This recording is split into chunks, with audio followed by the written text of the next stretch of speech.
Situé à 1100 mètres d'altitude, Grand-Îlette, dans le cirque de Salazie, n'a sans doute jamais vu une telle affluence.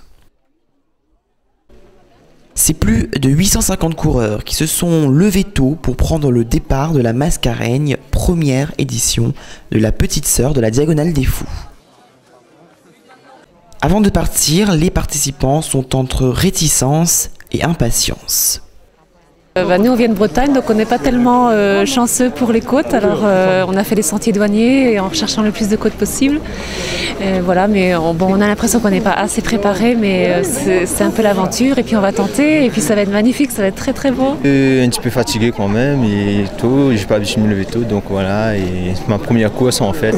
Pour l'instant je peux pas, je dirais que c'est à peu près ça pour l'instant. Après dans la course on verra que si sommes toujours en forme ou pas.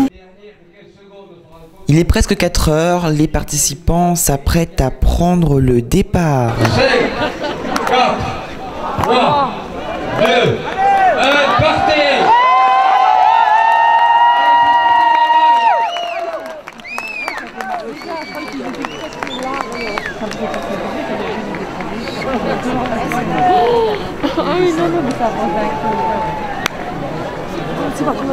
Il les voilà lancés pour 61 km, dont 3036 mètres de dénivelé positive en pleine obscurité.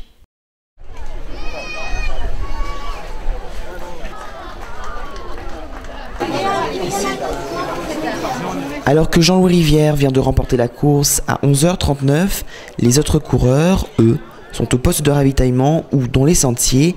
Après plus de 7h30 de course, le corps fatigue.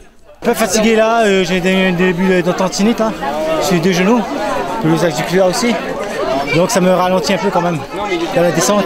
Ouais, ça va bien. Quel est selon vous le moment le plus difficile? Le cap, le chemin des Anglais. De Dan aussi c'était quand même dur, hein. Mais celui-là, costaud. Vous êtes pressé d'arriver? Oui.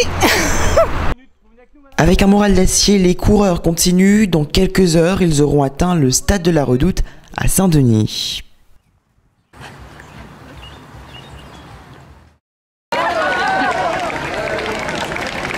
Après avoir effectué leur parcours solitaire à travers les montagnes, c'est ovationné que les coureurs de la Mascareigne arrivent à Saint-Denis après plus de 14 heures de course pour certains.